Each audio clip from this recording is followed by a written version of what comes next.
Hello dear student, आप किसी भी कक्षा में हो या कंपटीशन की तैयारी कर रहे हो, आप मैथ सीखने के लिए हमारे YouTube channel common create education से जुड़ सकते हैं। इसके लिए नीचे लाल बटन को टैप करके हमारे चैनल को सब्सक्राइब करना होगा और बेल आइकन को क्लिक कर ऑल नोटिफिकेशन को दबाना होगा। आज हम अंक, संख्या और संख्या के प्रकार सीखेंगे। सबसे पहले हम लोग यहाँ अंकों को देखेंगे, अंक किसे कहते हैं। तो संख्याओं को दर्शाने के लिए जिन चिन्हों या संकेतों का प्रयोग करते हैं उसे हम लोग अंक कहते हैं। अंक 10 होते हैं, 0 1 2 3 4 5 6 7 8 9 और 0 आके 10 हो जाता है। ठीक है, तो अंक का हम लोग मुख्य रूप से दो भाग में बांटते हैं, सार्थक अंक और असार्थक अंक। सार्थक अंक में आ जाता है जिनका अपना मान हो, जैसे 1 2 3 से लेकर 9 तक। असार्थक अंक में हम 0 को लेते हैं, 0 का अपना कोई मान नहीं होता है, यह किसी और अंक से मिल जाता है तब इसका मान वैल्यूएबल होता है, इसलिए इसको हम लोग असार्थक अंक में लेते हैं। बाकी सभी अंकों हम लोग सार्थक में लेते हैं। चलो, अब अंकों से बनने वाली हम संख्या देख लेते हैं। वो एक अंकों की संख्या में एक अंक का प्रयोग होगा। दो अंकों की संख्या बनाने के लिए कोई भी दो अंकों को लेंगे तो वो दो अंकों की संख्या हो जाएगी। इसी तरीक़े से 3 अंकों की संख्या बनाने के लिए कोई भी 3 अंक का प्रयोग कर लेंगे। ठीक है, ये रिपीटेड अंक भी हो सकता है। ठीक है, अगर ये 4 6 6 भी लिया जा सकता है या रिपीटेड अंक भी लिया जा सकता है। तो ये एक अंकों की संख्या होगी, ये 2 अंकों की संख्या होगी, या 3 अंकों की संख्या होगी। अब संख्याओं के प्रकार को समझते हैं। संख्याओं का कई सारा प्रकार है। पहला लेते हैं प्राकृत संख्या। प्राकृत संख्या हम लोग उसको कहते हैं जिसको हम लोग गिनना स्टार्ट करते हैं, और किसी भी चीज़ को गिनना स्टार्ट करते हैं तो वो 1 से करते हैं। कोई भी वस्तु आप गिनिएगा तो 1 से गिनेगा, इसलिए इसको हम लोग गिनती की भी संख्या भी कहते हैं। गिनती की संख्या को हम लोग प्राकृत संख्या, यह हमेशा 1 से स्टार्ट होगा और अनंत तक जाएगा। इसका संकेत n होता है, क्योंकि n से लिखा जाता है नेचुरल, इसलिए इसका संकेत n होता है। कहीं पर अगर कैपिटल N मिले समझ जाइएगा ये प्राकृत संख्या की बात कर रहा है। दूसरा संख्या है हमारा पूर्ण संख्या, इंग्लिश में इसको होल नंबर भी कहते हैं। ये 0 जब प्राकृत संख्या के समूह में शामिल हम लोग कर देते हैं, प्राकृत संख्या के समूह में 0 को शामिल कर देते हैं तो वो हमारा पूर्ण संख्या हो जाता है। या इसको ऐसे भी कह सकते हैं कि अगर गिनती 1 से ना करके किसी संख्या का जब हम 0 से कर देते हैं तो वो हमारा पूर्ण संख्या कहलाएगा। ठीक है, लेकिन एक बात याद रखिएगा कि 0 प्रथम पूर्ण संख्या है। जो 0 है ये सबसे पहला है पूर्ण संख्या, जो प्राकृत संख्या नहीं है। इनको छोड़कर, इनके अलावा जितने भी पूर्ण संख्या है वो सब प्राकृत संख्या है। तो सिर्फ 0 ही एक ऐसा है जो पूर्ण संख्या है और प्राकृत संख्या वो नहीं है, ये पूछा भी जाता है। तीसरा हमारा है पूर्णांक संख्या, इसको इंग्लिश में इंटीजर भी कहते हैं। इसमें प्राकृत संख्याओं का धनात्मक, ऋणात्मक और 0 तीनों का समूह होता है। ठीक है, बीच में हमारा ये यहाँ 0 होता है और इधर दाहिने साथ में 1 2 3 4 5 प्राकृत संख्या का धनात्मक और बाएं साइड में माइनस में 1 2 3 यानी इसका ऋणात्मक, इसका समूह कहलाता है। ध्यान रखने वाली बात है कि ये संख्या ना तो शुरू होता है ना अंत है। ठीक है, ये बीच का पार्ट है।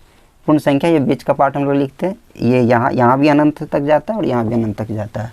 ठीक है, दूसरा बात और ध्यान में रखेंगे कि प्रत्येक प्राकृत या पूर्ण संख्या पूर्णांक हो सकता है।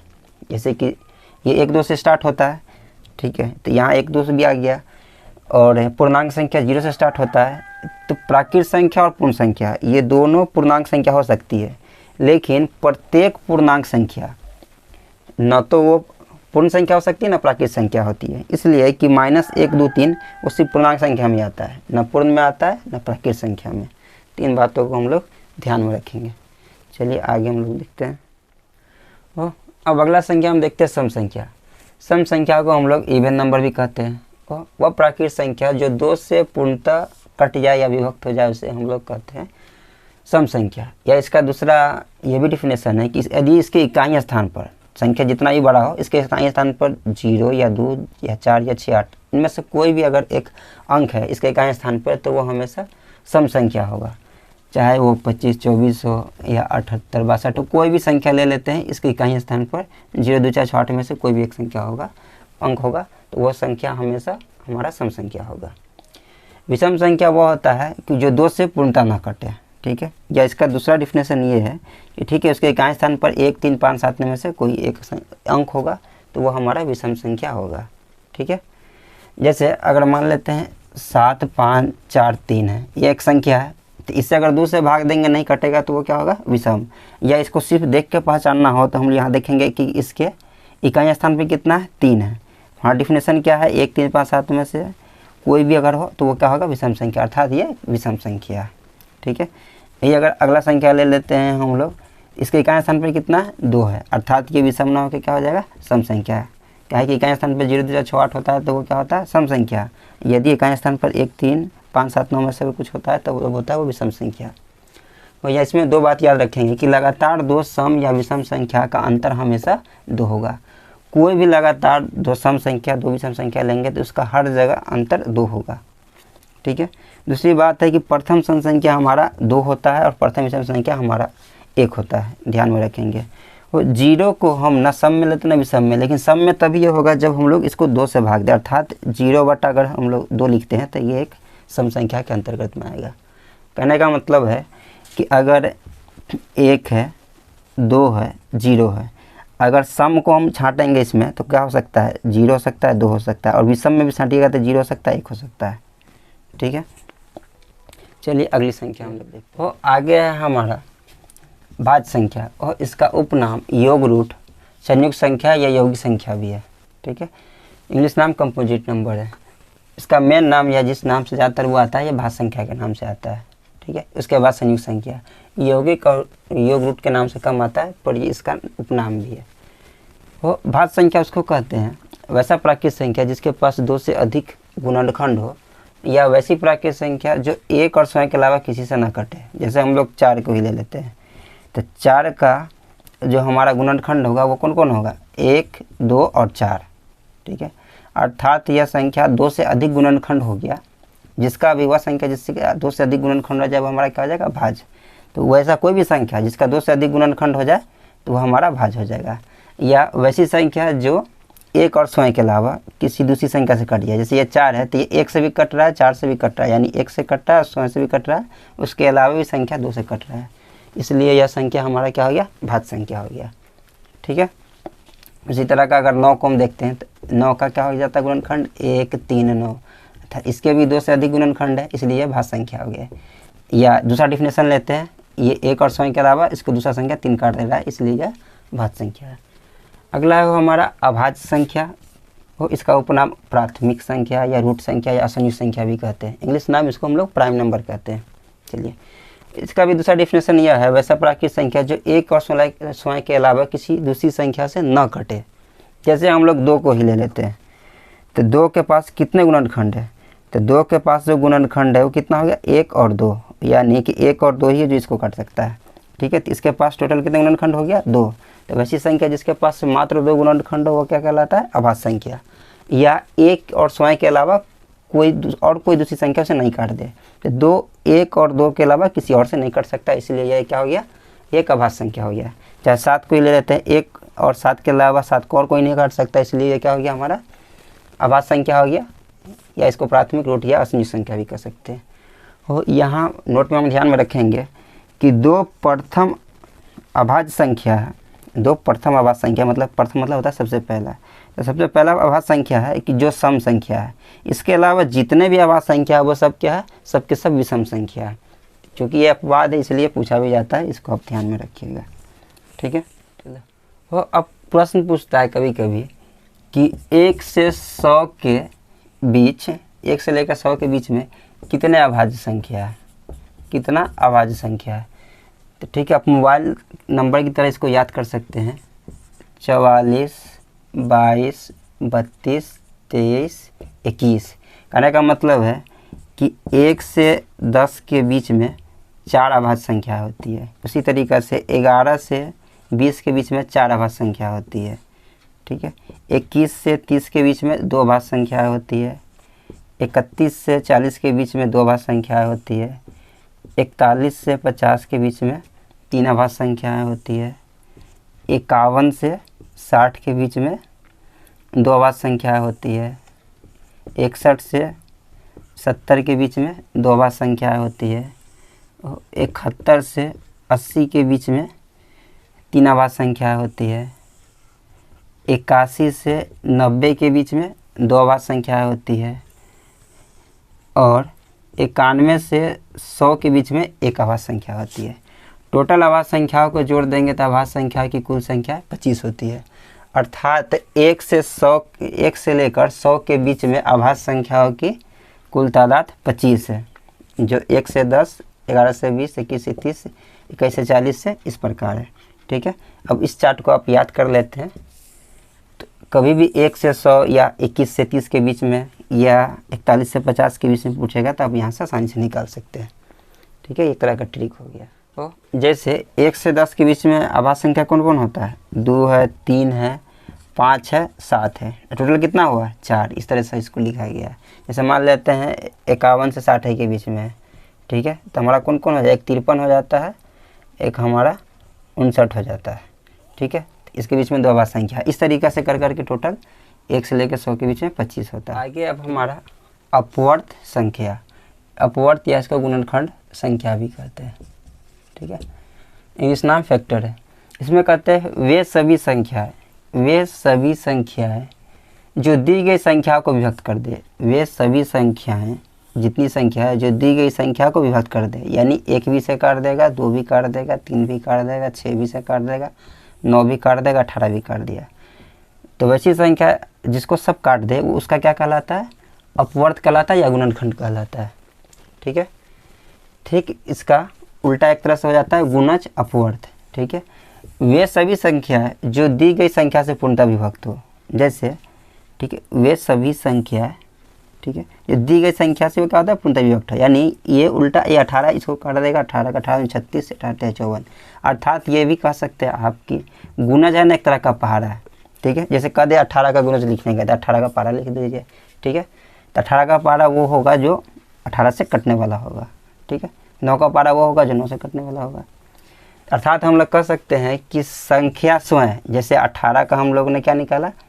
अपवर्तक भी निकाला, अपवर्त भी निकाला। तो संख्या स्वयं देखिए 18 का अपवर्त भी हमको 18 आया, अपवर्तक भी हमको 18 आया। लेकिन 18 का जब अपवर्तक निकालते हैं तो वो सबसे बड़ा आता है, जबकि अपवर्त निकालते हैं तो वो संख्या सबसे छोटी आती है। अर्थात हम कह सकते हैं कि संख्या स्वयं का अपवर्तक और अपवर्त दोनों होता है। संख्या स्वयं अपवर्तक और अपवर्त दोनों होता है, जबकि किसी भी संख्या के अपवर्तकों की संख्या सीमित होती है। जैसे हमने 18 का अपवर्तक निकाला था, क्या 1 2 3 4 5 6 सीमित निकला, यानी इसको गिन सकते हैं। ठीक है, जबकि इसके अपवर्तकों की संख्या यानी गुणजों की संख्या असीमित होती है, इसको अपने ही गिन सकते। जैसे 18 का 18 36 54, ये कहाँ तक जाएगा? अनंत तक ले जाएंगे। ठीक है, इसलिए ये असीमित है। इतना बात हम लोग इसको याद रखेंगे। तो अगला संख्या हमारा सभाज्य संख्या को प्राइम नंबर, वैसा प्राकृत संख्या का युग्म और जोड़ा जिसका मौसा 1 हो। ठीक है, वैसा कोई भी 2 प्राकृत संख्या जिसका मौसा 1 होगा यानी महत्तम 1 होगा, वो हमारा कौन सा संख्या कहलाएगा? सभाज्य संख्या कहलाएगा। ठीक है, जैसे अब 3 5 है, 17 18 है, 171 161 और 71 है। इन सब का आप मौसा निकालिएगा तो 1 आएगा। वैसे कोई भी लगातार जो 2 प्राकृत संख्या है उनका हमेशा मौसा 1 होगा। जैसे 20 21 को ही ले लीजिए। ठीक है, 361 362 को ही ले लीजिए। तो कोई भी लगातार जो 2 संख्या प्राकृत होगा वो क्या होगा? हमारा सभाज्य संख्या होगा। अगला है हमारा जुड़वा अभाज्य संख्या। वैसा अभाज्य संख्या जिसका अंतर 2 हो उसको हम लोग कहते हैं जुड़वा अभाज्य संख्या। जैसे 3 और 5 ये दोनों क्या है? अभाज्य संख्या है और इसका अंतर कितना है? 2 है। 5 7 है, 11 और 13 है, 17 19 है। इन सब का अंतर कितना है? 2 है और सब अभाज्य संख्या, इसलिए इनका नाम क्या हो गया? जुड़वा अभाज्य संख्या। नेक्स्ट हमारा संख्या हो संपूर्ण संख्या, इंग्लिश नाम है इसका परफेक्ट नंबर। पूर्ण संख्या उसको कहते हैं या संपूर्ण संख्या उसको कहते हैं सॉरी, वैसा प्राकृत संख्या जिसके गुणनखंडों का योग है ना उस संख्या के 2 गुने के बराबर हो। जैसे यहाँ संख्या है 6 है और 28 है। ठीक है, तो 6 का हमारा गुणनखंड क्या हो जाता है? 1 है, 2 है, 3 है, 6 है। गुणनखंड उसको कहते हैं जो दी गई संख्या को पूर्णतः विभक्त कर दे। तो 1 2 3 6 इनको जोड़ने पे कितना आता है? 12। ये 6 है, इनको 2 से गुना करेंगे तो कितना? 12। अर्थात इनके गुणनखंडों का योग संख्या के 2 गुणों के बराबर है, इसलिए कौन सी संख्या होगी? परफेक्ट नंबर यानी संपूर्ण संख्या। दूसरी संख्या 28। 28 का गुणनखंड कितना हो गया? 1 2 4 7 14 28। इन सबको जोड़ेंगे तो कितना होगा? 28 गुना 56 और 28 को 2 से गुना करेंगे 56। ठीक है, तो इनके गुणनखंडों का योग संख्या के 2 गुणों के बराबर है, अर्थात ये एक संपूर्ण संख्या होगी। ठीक है, ऐसे 100 के नीचे 2 ही संपूर्ण संख्या होती है, 6 और 28। इसको हम लोग ध्यान रखेंगे। तो हमारा अब आगे है परिमेय संख्या, रेशनल नंबर। और परिमेय संख्या उस संख्या को कहते हैं जो p बटा q के रूप में, यानी जो बट्टे के रूप में हो, और p और q हमारा क्या होना चाहिए, पूर्णांक होना चाहिए।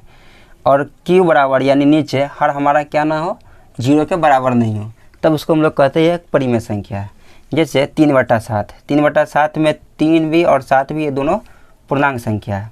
पीछे हम लोगों ने पढ़ा था कि प्राकृतिक संख्या धनात्मक और ऋणात्मक और 0 को क्या कहते हैं, पूर्णांक संख्या कहते हैं। तो या तो 1 2 प्लस होना चाहिए या माइनस में होना चाहिए या 0 हो सकता है, लेकिन याद रहे 0 नीचे में नहीं होना चाहिए। नीचे में अगर 0 होगा तो वो परिमेय संख्या नहीं होगा। ठीक है, अगला संख्या -8/5 है। ठीक है, ये हमारा ऊपर वाला p हो गया, नीचे वाला q हो गया। तो ये दोनों भी पूर्णांक है, अर्थात ये हमारा परिमेय संख्या हो गया। ठीक है, -3 है, इसके नीचे में कुछ नहीं है तो 1 होगा, ये भी p बटा q के रूप में है, ये भी हमारा परिमेय संख्या होगा। यहाँ 3.5 है, 10 बढ़ा देंगे तो नीचे में कितना आएगा, 10, इसको काट देंगे तो 5 7 35, 5 दूना 10 यानी 5/7, ये भी हमारा परिमेय संख्या होगा। अच्छा, तो कौन सा परिमेय संख्या नहीं होगा, तो यहाँ देखिए जो रूट में हो, जिसका मान नहीं निकले पूरा वो हमारा परिमेय संख्या नहीं होगा। जिसका हर 0 होगा वो हमारा परिमेय संख्या नहीं होगा। ठीक है, यहाँ अंश या हर कोई भी रूट में हो वो नहीं हमारा हो सकता है। ठीक है, तो ये सब हमारा परिमेय संख्या नहीं हो सकता। अब है कि परिमेय संख्याओं का मानक रूप किसे कहते हैं। तो कोई परिमेय संख्या p बटा q तभी मानक रूप में कहा जा सकता है जब p और q में एक के अलावा कोई घनिष्ठ गुणनखंड ना हो। एक तो गुणनखंड रहता ही है, तो एक के अलावा कोई घनिष्ठ गुणनखंड ना हो। जैसे यहाँ 4/6 है, तो इसमें घनिष्ठ गुणनखंड 2 है, तो ये मानक रूप में नहीं हो सकता। इसको काट देंगे तो 2 दूना 4, 2 तिहाई 6। अब इसमें 2 3 में कोई घनिष्ठ गुणनखंड नहीं है एक के अलावा, अर्थात ये परिमेय संख्या का मानक रूप कहा जा सकता है। लेकिन 4/6 को नहीं कह सकते क्योंकि इसमें 2 घनिष्ठ गुणनखंड था, लेकिन काटने के बाद अब ये 2/3 नहीं, अर्थात इसे मानक रूप कह सकते हैं। जैसे 7/9 ले लेते हैं, इस दिनों में कोनो घनिष्ठ गुणनखंड नहीं है, हो सकता है। उसी में अगर हम लोग 16/20 लेते हैं तो ये परिमेय संख्या का मानक रूप नहीं हो सकता है क्योंकि इसमें कॉमन गुणनखंड 4 है, 4 चौका 16, 4 पंचे 20। अब काट देने के बाद 4/5, अब ये मानक रूप हो सकता है। ठीक है, उसके बाद नेक्स्ट है हमारा अपरिमेय संख्या, इसको इंग्लिश में इरेशनल नंबर भी कहते हैं। वो वह संख्या जो p बटा q के रूप में न लिखा जा सकता हो। ठीक है, बट्टे के रूप में नहीं लिखा जा सकता हो, जहाँ p और q क्या होना चाहिए, पूर्णांक। ठीक है, जिस चीज़ को हम लोग लिखे तो ये हमारा क्या है, ऊपर वाला तो पूर्णांक है लेकिन नीचे वाला नहीं है, अर्थात ये p बटा q के रूप में नहीं लिखा जा सकता है, अर्थात ये हमारा क्या हो गया, अपरिमेय संख्या। ठीक है, तो जो भी पूर्णांक नहीं होगा p और q में वो हमारा क्या हो जाएगा, अपरिमेय संख्या हो जाएगा। ठीक है, या इस टाइप की जो संख्या होगी जो ना शांत हो ना अशांत हो।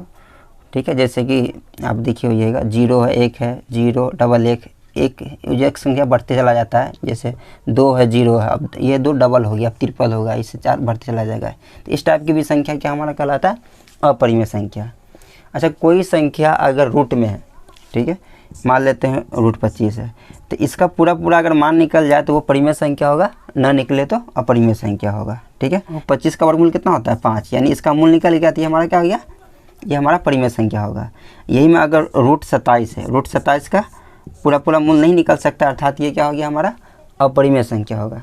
ठीक है, नोट में ध्यान में रखेंगे कि पाई को अपरिमेय संख्या माना गया है और इसका मान कितना होता है, 22/7। ठीक है, जो भारतीय गणितज्ञ आर्यभट्ट ने दिया था, इसको परिमेय संख्या माना गया है। ठीक है, क्योंकि p बटा q के रूप में लिखा जा सकता है। किसी भी 2 परिमेय संख्या हो या परिमेय संख्या हो, इसके बीच में अगर कोई पूछे कि कितने 2 परिमेय संख्या के बीच में कितने परिमेय संख्या हो सकते हैं, या 2 परिमेय संख्या के बीच में कितने परिमेय संख्या हो सकती है, तो इसका आंसर होगा अनंत, यानी अनगिनत, बहुत सारे। ठीक है, तो कोई भी 2, जैसे 1 और 2 को ही ले लेते हैं, इसके बीच में कितने सारे अपरिमेय संख्या हो सकता है, बहुत सारा हो सकता है। 1.1, 1.2 या इसको लिख सकते हैं 1.01, 1.0001। इस टाइप से इसके बीच में बहुत सारी संख्या लिखा जा सकता है। अब हमारा है वास्तविक संख्या, रियल नंबर। वास्तविक संख्या उसको कहते हैं वैसा संख्या जिसका वर्ग करने पर धनात्मक मान है। ठीक है, कोई भी संख्या हो जिसका हम लोग वर्ग करें और उसका मान धनात्मक कहा जाए, वह सभी संख्या हमारा क्या है, वास्तविक संख्या। या इसका दूसरा डेफिनेशन ये भी है कि परिमेय संख्या और अपरिमेय संख्या, ठीक है, ये दोनों प्रकार की संख्या क्या है, वास्तविक संख्या है।